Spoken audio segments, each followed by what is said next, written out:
Hi friends, welcome back to my channel Rani Kannada vlogs. ಇವಾಗ ನೀವು ಏನು ನೋಡ್ತಾ ಇದ್ದೀರಾ ಅಂತಂದರೆ, ಇದು ಯಾವ ಗಿಡ ಅಂತ ನಿಮಗೆ ಗೊತ್ತಾ? ಈ ಗಿಡದ ಹೆಸರು ಕನಗಲೆ ಹೂವಿನ ಗಿಡ ಅಂತ ಹೇಳ್ಬಿಟ್ಟು.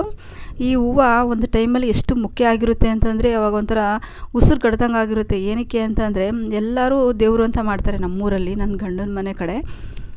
ಪ್ರತಿ ವರ್ಷ ಕೂಡ ಜೂನ್ ಅಥವಾ ಮೇ ಈ 2 ತಿಂಗಳೊಳಗೆ ಮಾಡೇ ಮಾಡ್ತಾರೆ. ಆವಾಗ ಈ ಹೂವು ನಮಗೆ ತುಂಬ ಇಂಪಾರ್ಟೆಂಟ್ ಆಗಿರುತ್ತೆ. ಇವಾಗ ಈ ಹೂವಿಗೋಸ್ಕರ ನಾವು ಎಷ್ಟು ಅಲಿತೀವಿ ಅಂತಂದರೆ, ಒಂದು ಮೊಗ್ಗು ಸಿಕ್ಕಿರಲ್ಲ, 5 ಮೊಗ್ಗು ಸಿಕ್ಕರೆ ಸಾಕಪ್ಪ ದೇವರೇ, ನಾವು ಬೇರೆ ಹೂವನಾದರೂ ಅದು ಆರತಿ ಮಾಡೋದಕ್ಕೆ ಜೋಡಿಸ್ಬಿಟ್ಟು ಮೇಲೆ ಒಂದು ಮೊಗ್ಗು ಇಡಬೇಕು. ಇದನ್ನು ಎಲ್ಲರೂ ಹಂಗೆ ಮಾಡ್ತಾರಲ್ವ, ನಾವು ಡಿಫ್ರೆಂಟಾಗಿ ಮಾಡಿದ್ರೆ ಚೆನ್ನಾಗಿರಲ್ಲ ಅಂಥೇಳಿ ಆ ಟೈಮಲ್ಲಿ ನನಗೆ ಎಷ್ಟು ಹಿಂಸೆ ಆಗ್ತಾ ಇರುತ್ತೆ ಅಂತಂದರೆ, ಒಂದು 5 ಮೊಗ್ಗು ಸಿಕ್ಕಿರಲ್ಲ, ಮನೆಗೆಲ್ಲ ಕೇಳಬೇಕಾಗಿರುತ್ತೆ, 1-2 ಕನಗಲೆ ಹೂವಿನ ಮೊಗ್ಕೊಡಿ ಅಂತ. ಇಲ್ಲಿ ಎಷ್ಟು ಚೆನ್ನಾಗಿ ನಮ್ಮ ಅಣ್ಣಾರ ಮನೆ ಮುಂದೆ ಗಿಡದಲ್ಲಿ ದಿನಾನು ಕೂಡ ಹೂವು ಹಳ್ಳಿರ್ತವೆ, ದಿನ ಕೂಡ ಮೊಗ್ಗು ನೋಡ್ತಾ ಇದ್ದೆ ನಾನು. ಏನಕ್ಕೆ ಅಂತಂದರೆ, ಒಂದು ಟೈಮ್ ಸಿಗೋದಿಲ್ಲಲ್ಲ, ಇವಾಗ ನೋಡಿ ಎಷ್ಟು ಚೆನ್ನಾಗಿ ಕಳೆಯಾಗಿದ್ದಾವೆ ಅಂಥೇಳಿ. ನಮ್ಮ ಊರಲ್ಲಿ ಅಷ್ಟು ಈಸಿಯಾಗಿ ಯಾರೂ ಮನೆ ಬಾಗ್ಲಾಗ ಹಾಕಿಲ್ಲ. ಮನೆ ಬಾಗ್ಲಾಗಲಿ ನಮ್ಮ ಊರಲ್ಲಿ ಇಲ್ಲ, ಬೇರೆ ಕಡೆಯಿಂದ ಯಾರಾದರೂ ತಂದಿರೋದ್ರ ಹತ್ರ ಹೋಗ್ಬಿಟ್ಟು ಇಸ್ಕೊಂಡು ನಾವು ಆರತಿ ಮಾಡ್ತೀವಿ. ಹಾಗಾಗಿ ಈ ಹೂವು ನೋಡಿದ ತಕ್ಷಣ ನನಗೆ ಅದನ್ನ ಜ್ಞಾಪಕ ಬರೋದು. ನಾವು ಒಂದು ಟೈಮಲ್ಲಿ ಎಷ್ಟು ಇಂಪಾರ್ಟೆಂಟ್ ಆಗಿರುತ್ತಲ್ಲ ಈ ಹೂವು, ಇವಾಗ ಸುಮ್ಮನೆ ಗಿಡದಲ್ಲೇ ವೇಸ್ಟಾಗಿ ಹೂವಾಗಿ ಅಳ್ತಾ ಇದ್ದಾವೆ ಅಂಥೇಳಿ ಅನಿಸೋದು. ಈ ಮರ ಏನು ಅಂತಂದರೆ, ನನ್ನ ಗಂಡನ ಮನೇಲಿ ನನ್ನ ಮದುವೆಗೋಸ್ಕರಲ್ಲಿತ್ತು, ಚೆನ್ನಾಗಿತ್ತು, ದೊಡ್ಡದದು, ಚೆನ್ನಾಗಿತ್ತು, ನೋಡೋಕೆ ತುಂಬ ಚೆನ್ನಾಗಿತ್ತು. ಮತ್ತು ಖುಷಿ ಅನ್ಸೋದು ಮರ ನೋಡಿದರೆ. ಎಲ್ಲಾದರೂ ಬಿಸಿಲಾಗ ಹೋಗಿ ಬಂದು ಅದಕ್ಕೆ ಮರದ ನೆರಳಲ್ಲಿ ನಾವು ಕೂತ್ಕೊಂಡ್ರೆ ಒಂಥರ ಹಾಯ್ ಅನ್ಸೋದು. ಅದನ್ನು ನಾನು ನೋಡಿ ಕ್ಯಾಪ್ಚರ್ ಮಾಡ್ಕೊಂಡು, ಇವಾಗ ಮರ ಇಲ್ಲ, ಹಂಗಾಗಿ ನಾನು ಜ್ಞಾಪಕ ಬಂತದಕ್ಕೆ ನಾನು ಅದನ್ನು ಕ್ಯಾಪ್ಚರ್ ಮಾಡ್ಕೊಂಡು ನಿಮ್ಮ ಜೊತೆ ಶೇರ್ ಮಾಡ್ಕೊತಾ ಇದ್ದೀನಿ.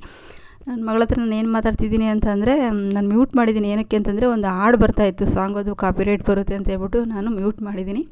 ಅವಳೇನೋ ರೀಲ್ಸ್ ಮಾಡಿದ್ಲು, ಏನೋ ಅಪ್ಲೋಡ್ ಆಗ್ತಾಯಿಲ್ಲ, ಸೇವ್ ಆಗ್ತಿಲ್ಲ ಅಂತ ಹೇಳ್ತಾಯಿದ್ಲು. ಅದು ನಾನು ನಿಮ್ಮ ಹತ್ರ ಹೇಳ್ಕೊಂಡೆ. ಅದೇನಕ್ಕೆ ಮ್ಯೂಟ್ ಮಾಡಿದೆ ಅಂತಂದರೆ, ಅದು ಕಾಪಿರೈಟ್ ಬರುತ್ತೆ, ಅದು ಹಾಡು ಸಾಂಗ್ ಇದ್ರೆ ಅಂತ ಹೇಳ್ಬಿಟ್ಟು ಅದ್ರ ಸಲುವಾಗಿ ನಾನು ಅದನ್ನು ಮ್ಯೂಟ್ ಮಾಡಿದ್ದೀನಿ. ಅವಳು ರೀಲ್ಸ್ ಮಾಡ್ತಾಯಿದ್ಲು, ನಾನು ಅದು ನಿಮ್ಮ ಜೊತೆ ಶೇರ್ ಮಾಡ್ಕೊಂಡೆ ಅಷ್ಟೇ.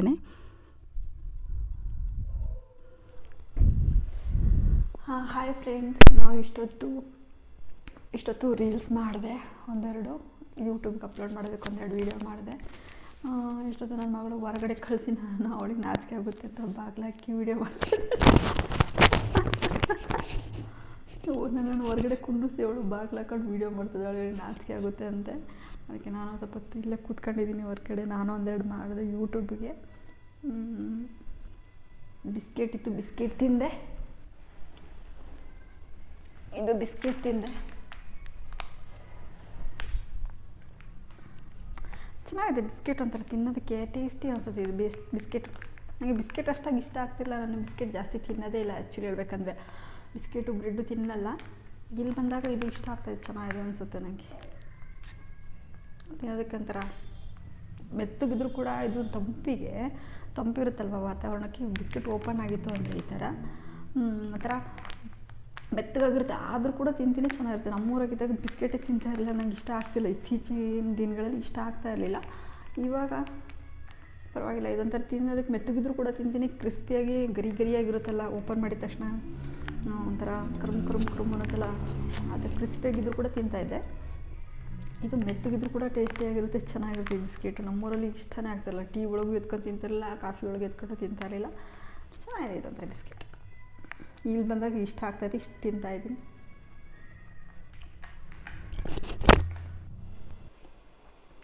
ಹಾಯ್ ಫ್ರೆಂಡ್ಸ್, ನಾನು 1-2 ಬಟ್ಟೆಗಳಿದ್ವು, ಅವನ್ನ ತೊಳೆದು ಬಂದ ತಕ್ಷಣಕ್ಕೆ ನನಗೆ ಯಾಕೋ ಇಲ್ಲಿ ಸ್ವಲ್ಪ ನರ, ಇಲ್ಲಿ ನೋಡಿ, ಈ ನರ ಸ್ವಲ್ಪ ಊತ ಥರ ಆಗಿಬಿಟ್ಟಿದೆ.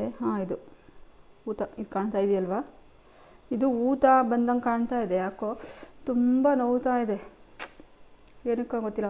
2 ಬಟ್ಟೆ ಇದ್ದಿದ್ದು, ನಂದು ನನ್ನ ಮಗಳದು. ಒಂದು ಈಗ ಜಸ್ಟ್ ಬೇಕಾಗಿತ್ತು ಬೆಳಗ್ಗೆ ಎಮರ್ಜೆನ್ಸಿಗೆ ಅಂತೇಳಿ ಅದನ್ನ ಈಗ ತೊಳೆದೆ. ಜಸ್ಟ್ ಇಷ್ಟಕ್ಕೆ ನೋವಾಗ್ಬಿಟ್ಟಿದೆ ನೋಡಿ, ಯಾವ ಥರ ಊದಿದೆ ಅಂತೇಳಿ.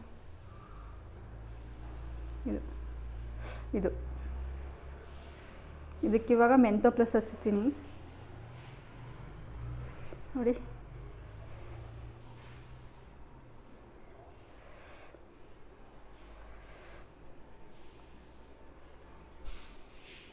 ಫುಲ್ ಹೆಂಗೆ ನೋವ್ತಾ ಇದೆ ಜಾಸ್ತಿ, ಕೈಯೆಲ್ಲ ಫುಲ್ಲು ಊತ, ಫುಲ್ ನೋವ್ತಾ ಇದೆ. ಫುಲ್ ಊತ ಬಂದಂಗೆ ಥರ ಕಾಣ್ತಾಯಿದೆ. ಇದೊಂದು ಚೂರು ನರ ಊದ್ಕೊಳಕ್ಕೆ ಸ್ಟಾರ್ಟಾಗಿ ಇದೆಲ್ಲ ಊದ್ಕೊಳ್ಳೋ ಥರ ಆಗ್ತಾಯಿದೆ.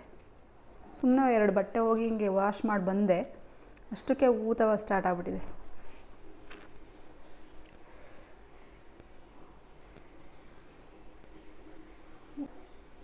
ನಾಳೆ ಎಮರ್ಜೆನ್ಸಿ ಎಲ್ಲ ಹೋಗೋದಿದೆ. ಬೆಳಗ್ಗೆ ಅರ್ಲಿ ಮಾರ್ನಿಂಗು ಇಲ್ಲಿ ಸ್ವಲ್ಪ ಮೋಡ ಮುಚ್ಕೊಂಡ್ರಿಂದ ಬಿಸಿನೀರು ಸಿಗೋದು ಕಮ್ಮಿ. ಹಂಗಾಗಿ ಸೋಲಾರಿಂದ ನೀರು ಬಿಸಿ ಬರಬೇಕು ಅಂತಂದರೆ ಬಿಸಿಲು ಕಾಯಬೇಕಲ್ವ. ಬಿಸಿಲು ಇಲ್ಲ ಅಷ್ಟಾಗಿ, ಮೋಡನೇ ಮುಚ್ಕೊಂಡಿರುತ್ತೆ ಅಂದರೆ ತಣ್ಣಗೆ ಬರ್ತಾವೆ ನೀರು. ತೀರಾ ಸ್ವಲ್ಪ ಜಾಸ್ತಿ ಹೊತ್ತು ಬಿಟ್ವಿ ಅಂತಂದರೆ ಸ್ವಲ್ಪ ಬೆಚ್ಚಗೆ ಬರ್ತಾವೆ, ಅವ್ನು ಒಯ್ಕೋಬೋದು. ಬೆಚ್ಚಗೆ ಬರ್ತಾಯಿದ್ದಾವಂತೆ ಇವತ್ತು, ಸ್ವಲ್ಪ ಮಾತ್ರ ಬೆಚ್ಚಗೆ ಬರ್ತಾವೆ. ಅವ್ನು ಸ್ನಾನ ಮಾಡ್ಕೊಂತಂದರೆ ಬೆಳಿಗ್ಗೆ ಅರ್ಲಿ ಮಾರ್ನಿಂಗ್ 6 ಗಂಟೆಗೆ ಎಲ್ಲೋ ಹೊರಟಿದ್ದೀವಿ. ನಾವು ಹೋಗ್ಬೇಕಾದ್ರೆ ಆಂದವೇ ನಾಳೆ ತಿಳಿಸ್ತೀನಿ ಎಲ್ಲಿ ಹೋಗ್ತಾಯಿದ್ದೀವಿ ಅಂತೇಳಿ. ಅದಕ್ಕೆ ಇವಾಗಲೇ ಮಾಡ್ಕೊಂಬಿಡಮ್ಮ ಅಂತ ಹೇಳಿದೆ. ಒಂದು ಹೀಟ್ರನ್ನ ಅದು ತರ್ನ್ಕೋಬೇಕು, ನೋಡೋಣ ಹೆಂಗಾಗುತ್ತೆ ಗೊತ್ತಿಲ್ಲ. ಇದು ಕೈ ತುಂಬ ನೋಯ್ತಾ ಇದೆ ಯಾಕೋ. ಊತನೇ ಸ್ಟಾರ್ಟ್ ಆಗ್ಬಿಡು, ಊತನೇ ಬಂದುಬಿಟ್ಟಿದೆ ಇಷ್ಟು ಫುಲ್. ನನ್ನ ಮಗಳು ನೀಟಾಗಿ ಕಸ ಎಲ್ಲ ಗುಡಿಸಿ ಎಷ್ಟು ನೀಟ್ ಮಾಡಿದ್ದಾಳೆ. ಇವಳಷ್ಟು ನೀಟಾಗಿ ನನಗೆ ಕೆಲಸ ಮಾಡೋಕ್ಕೆ ಬರಲ್ಲ ಅಂತಲೇ ಹೇಳ್ಬೋದು. ನನ್ನ ಮಗಳು ಸ್ವಲ್ಪ ಹಳೆ ಕಾಲದ ಥರ ಬುದ್ಧಿ ಜಾಸ್ತಿ. ಎಷ್ಟು ನೀಟಾಯ್ತು ನೋಡಿ, ಹೊಡೋಗ್ತಾ ಇದ್ದಾಳೆ. ಬಿಡ ತೋರಿಸ್ಬಿಡ ಅಂತ ಎಷ್ಟು ನೀಟ್ ಮಾಡ್ತಾಳೆ ಅಂದರೆ ನನಗೆ ಅಪ್ರಿಷಿಯೇಟ್ ಮಾಡೋಂಗಾಗುತ್ತೆ. ಓಡ್ಬಿಟ್ಲು. ಎಷ್ಟು ನೀಟಾಗಿ ಜೋಡಿಸಿ ಏನೇ ಮಾಡಲಿ ಚೆನ್ನಾಗಿ ಮಾಡ್ತಾಳೆ. ಕೆಲಸ ಮಾತ್ರ ಅಲ್ಟಿಮೇಟಾಗಿ ಮಾಡ್ತಾಳೆ, ಚೆನ್ನಾಗಿ ಮಾಡ್ತಾಳೆ. ಯಾವುದೇ ಕೆಲಸ ಕೊಟ್ಟರು ನೀಟಾಗಿ ಮಾಡ್ತಾಳೆ. ಎಲ್ಲ ವಾಟರ್ ಕ್ಯಾನ್ಗಳು ಅಲ್ಲಿ ಇಲ್ಲಿ ಇದ್ದಾವೆಲ್ಲ ಜೋಡಿಸಿಟ್ಟಿದ್ದಾಳೆ. ಇಲ್ಲಿ ಮೈಸೂರಲ್ಲಿ ಪ್ರತಿಯೊಂದು ಮನೆಯಲ್ಲೂ ಕೂಡ ಒಂದು ಎಲೆ ಬಳ್ಳಿ ಕಾಮನ್ ಆಗಿ ಇದ್ದೇ ಇರುತ್ತೆ. ಯಾಕಂತಂದರೆ ಇಲ್ಲಿ ಮೈಸೂರು ಎಲೆ ಅಂತಂದರೆ ಫೇಮಸ್ಸು, ಮೈಸೂರು ವೀಳ್ಯದೆಲೆ ಅಂತಲೇ ಫೇಮಸ್ಸು. ಹಂಗಾಗಿ ಪ್ರತಿಯೊಬ್ಬರ ಮನೆಯಲ್ಲೂ ಕೂಡ ಒಂದು ವೀಳ್ಯದೆಲೆ ಬಳ್ಳಿ ಇದ್ದೇ ಇರುತ್ತೆ. ಹಾಗೆ ನಮ್ಮ ಅಣ್ಣವ್ರ ಮನೆಯಲ್ಲೂ ಕೂಡ ಒಂದು ವೀಳ್ಯದೆಲೆ ಬಳ್ಳಿ ಇತ್ತು. ಅದು ಚಿಕ್ಕ ಪಾಪು ಥರ ಇನ್ನೂ ಚಿಕ್ಕದಾಗಿತ್ತು. ಗುಲಾಬಿ ಹೂವು ಎಷ್ಟು ಚೆನ್ನಾಗಿ ಸುಂದರವಾಗಿ ಅರಳಿತ್ತು, ಅದೊಂದು ಕ್ಯಾಪ್ಚರ್ ತಗೊಂಡೆ.